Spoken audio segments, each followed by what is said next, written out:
4 وجہ سے پھیلا ہے دنیا کے اندر. 4 چیزیں زیادہ رہی ہیں جس میں ہجرت بھی ہے, نصرت بھی ہے, تقریر بھی ہے اور تحریر بھی ہے. یہ 4 وجہ ہیں جو اسلام پوری دنیا کے اندر پھیل رہا ہے, پھول رہا ہے, چمک رہا ہے, دمک رہا ہے. آپ دیکھیے صحابہ کرام کی زندگی کو, ارے ہجرت کی اور اللہ تعالیٰ نے نصرت دی تو ان لوگوں کو کامیابی و کامرانی ملی. تقریریں کی ہیں, ہر ایک پیغمبر نے تقریر کی ہے. تقریر حضرت نوح علیہ السلام نے بھی کی, 950 سال تک اپنی قوم کو سمجھاتے رہے, لیکن 82 لوگ اونلی ایمان لے کے آئے. جب نہیں مانی قوم تو اللہ کا عذاب نازل ہوا اور پانی کے ذریعے اس قوم کو ہلاک کر دیا گیا. قوم تقریر حضرت لوط علیہ السلام نے بھی کی ہے. اب دیکھیے جلسے میں آپ آتے ہیں, میں مانتا ہوں آپ اگر 40 جلسوں میں چلے گئے, زندگی کے اندر نہ جانے کتنے جلسے آپ سنتے سناتے ہیں, لیکن بینیفٹ دیکھیے گا, فائدہ دیکھیے گا. اگر آپ 40 جلسوں میں چلے گئے, 40 جلسوں میں سے ایک جلسے میں آپ نے ایک حدیث کو یاد کر لیا, 40 جلسوں میں آپ نے 40 حدیثوں کو یاد کر لیا, تو میرے پیغمبر ارشاد فرماتے ہیں جو میرا امتی میری 40 حدیثوں کو یاد کر لے گا, کل قیامت کے دن اللہ تعالیٰ اسے عالموں کی صف میں اٹھائے گا. عالم بننا آپ آسان نہیں سمجھتے ہیں. یہ پڑھ رہے ہیں جو لوگ, ان سے آپ پوچھئے گا, آپ سیکھئے گا ایک عالم کیسے بنتا ہے. آدمی جب عالم بننے کے لیے جاتا ہے, اپنا گھر چھوڑتا ہے, اپنا در چھوڑتا ہے, پریوار چھوڑتا ہے, خاندان چھوڑتا ہے, تمام رشتہ داری کی محبتوں کو ٹھکرا دیتا ہے, تب جا کے کہیں وہ 10-15 سال میں ایک اچھا عالم دین بنتا ہے.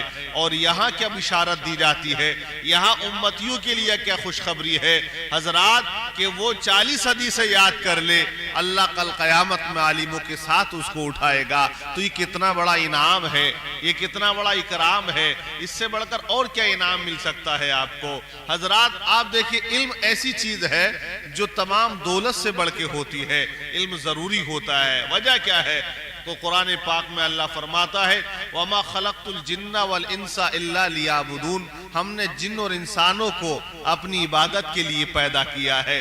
اب عبادت جب کی جائے گی تو عبادت کے لیے ضروری ہے کہ علم ہونا لازمی ہے. علم ہوگا تو عبادت کرے گا, علم ہوگا تو صحیح سے وضو بھی کرے گا, علم ہوگا تو صحیح طریقے سے غسل بھی کرے گا, علم ہوگا تو حضرات وہ نماز میں کیا کیا کیسے کیسے پڑھنا ہے, کون سی سورت پڑھنی ہے, کون سی نہیں, جس طرح سے بھی نماز کے حق ہوتے ہیں وہ حقوقوں کو یہ پہچانے گا. تو علم بڑی چیز ہوا کرتی ہے. تو ان جلسوں سے یہ پیغامات دیے جاتے ہیں, سمجھایا جاتا ہے. بہرحال شاعر نے شعر لکھا, کشتی امید کو موجے ہوا پر چھوڑ دے, مل ہی جائے گا کنارہ سب خدا پر چھوڑ دے. کشتی امید کو موجے ہوا پر چھوڑ دے, مل ہی جائے گا کنارہ سب خدا پر چھوڑ دے. اپنی بخشش کے لیے تو سوچنے والا ہے کون, یہ مصطفیٰ کا کام ہے, یہ مصطفیٰ پر چھوڑ دے. یہ مصطفیٰ کا کام ہے, یہ مصطفیٰ پر چھوڑ دے. سر جھکے یا دل جھکے تو فیصلہ ہرگز نہ کر, فیصلہ نازک ہے ان کے نقش پا پر چھوڑ دے. فیصلہ نازک ہے ان کے نقش پا پر چھوڑ دے. اور شاعر کہتا ہے کہ جب ان کا نام لو تو حرف دعا مہکتا ہے, جب ان کا نام لو تو حرف دعا مہکتا ہے. جدھر سے گزرے ہیں وہ راستہ مہکتا ہے. میرے نبی وہاں ٹھہرے گزر گئی صدیاں, لیکن آج بھی وہ غار ہرا مہکتا ہے, لیکن آج بھی وہ غار ہرا مہکتا ہے. اور شاعر نے کہا جن کے لبوں پہ شہیدی کا نام آتا ہے, انہی کے ہاتھ میں کوثر کا جام آتا ہے. واہ واہ واہ, سبحان اللہ, بہت اچھے حضرت, زندہ جن باد. کے لبوں پہ شہیدی کا نام آتا ہے, انہی کے ہاتھ میں کوثر کا جام آتا ہے. جہاں کام نہ آئے ماں باپ بھائی بہن, وہاں دلارا حلیمہ کا کام آتا ہے, وہاں دلارا حلیمہ کا کام آتا ہے. حضرات محترم دیکھیے, آپ لوگوں نے یہ جلسہ سجایا ہے، بڑے اچھے انداز میں آپ نے اس کو رچایا ہے، بہت شاندار شامیانہ بھی لگایا ہے، بہت اچھی کرسیوں کا انتظام بھی آپ نے کیا ہے، ساؤنڈ بھی لگوایا ہے، لائٹنگ کا انتظام بھی آپ نے کیا ہے، اتنے سارے شعراء اکرام کو آپ نے بلایا ہے، اور بھی حضرات آنے سے پہلے آپ نے ان لوگوں کا نام بھی چھپوایا ہے اور وہ اشتہار جگہ جگہ بھی لگوایا ہے۔ آج یہ ماحول ہے کہ آپ جب تقریر سنتے ہو بڑے پیار سے سنتے ہو، آج تقریر سنتے ہو بڑی محبت سے سنتے ہو، آج تقریر سنتے ہو بڑی عقیدت سے سنتے ہو، آج جب تقریر سنتے ہو تو بڑی الفت کے ساتھ سنا کرتے ہو۔ لیکن ایک زمانہ ایسا بھی تھا، ایک وقت ایسا بھی تھا، آپ اپنے نبی کی تاریخ پڑھیے گا، پیغمبر اعظم صلی اللہ علیہ وسلم جب مکے کی سرزمین پر تقریر کرنے کے لیے نکلا کرتے تھے، میرے پیغمبر اعظم صلی اللہ علیہ وسلم تبلیغ کرنے کے لیے نکلا کرتے تھے۔ حضرات آج آپ غور سے سنتے ہو، لیکن جب نبی تقریر کرتے تھے مکے کے کافر شور مچایا کرتے تھے، آج تقریر آپ سکون سے سنتے ہو۔ میرے نبی تقریر کرتے تھے، مکے کے کافر تالیاں بجایا کرتے تھے، آج آپ تقریر بڑے پیار سے سنتے ہو، لیکن نبی تقریر کرتے تھے، حضرات لوگ شور مچایا کرتے تھے۔ میرے نبی جب تقریر کرنے کے لیے نکلا کرتے تھے، حضرات راہوں میں کانٹے بچھا دیے جاتے تھے۔ جب نبی پاک تقریر کرنے کے لیے نکلا کرتے تھے، حضرات آپ کے اوپر کچرا ڈال دیا جاتا تھا۔ جب نبی پاک تقریر کرنے کے لیے نکلا کرتے تھے تو مکے کے کافر اپنے جوان لڑکوں کو پیچھے لگا دیا جاتا تھا۔ جب نبی پاک تقریر کرنے کے لیے نکلا کرتے تھے، حضرات آپ کو لوگ گالیاں دیا کرتے تھے۔ جب نبی پاک تقریر کرنے کے لیے نکلا کرتے تھے، لوگ آپ کو ساحر کہا کرتے تھے۔ جب نبی پاک تقریر کرنے کے لیے نکلا کرتے تھے، لوگ آپ کو جادوگر کہا کرتے تھے۔ جب نبی پاک تقریر کرنے کے لیے نکلا کرتے تھے، لوگ آپ پر فبدیہ کسا کرتے تھے۔ لیکن میرے پیغمبر کا عزم دیکھیے گا، میرے پیغمبر کا حوصلہ دیکھیے گا، پیغمبر آدم کی استقامت دیکھیے گی۔ آج آپ تقریر سنتے ہو، اے مسلمانوں تو ہوش کے ساتھ سنا کرتے ہو، لیکن نبی پاک جب تقریر کیا کرتے تھے، مکے کے کافر اپنی کانوں میں انگلیاں ٹھوس لیا کرتے تھے، اپنے کانوں میں روئی ڈال لیا کرتے تھے۔ لیکن میرے پیغمبر نے ارشاد فرما دیا، اے لوگو کبھی تو تمہارے کانوں سے انگلیاں باہر آئیں گی، اے لوگو کبھی تو تمہارے کانوں سے روئیاں باہر آئیں گی۔ جس دن تمہارے کانوں سے روئیاں باہر نکلے گی، محمد اس دن اپنا پیغام تمہارے کانوں تک پہنچا دے۔ نعرے رسالت مسلک اعلی حضرت مولانا دلشاد رضا نوری، نعرے تکبیر۔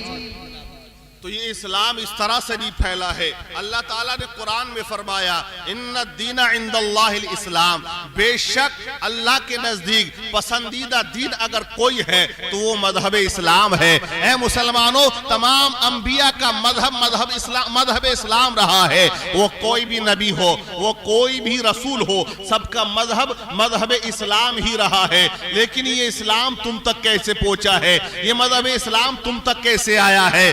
آج آپ اس گاؤں میں رہتے ہو، آپ کے یہاں نماز بھی ہوتی ہے، آپ کے یہاں اذان بھی ہوتی ہے، آپ کے یہاں قرآن بھی پڑھا جاتا ہے۔ اے مسلمانوں، آپ کے یہاں حضور نبی پاک صلی اللہ علیہ وسلم کا میلاد بھی سجایا جاتا ہے۔ حضرات تو یہ آپ کے پاس اسلام پہنچا کیسے ہے؟ حضرات کیا خالی روٹی اور بوٹی کھانے سے یہ اسلام پہنچا ہے؟ آپ تاریخ پڑھیے گا، ہمارے صحابہ اکرام نے کتنی قربانیوں کو پیش کیا ہے۔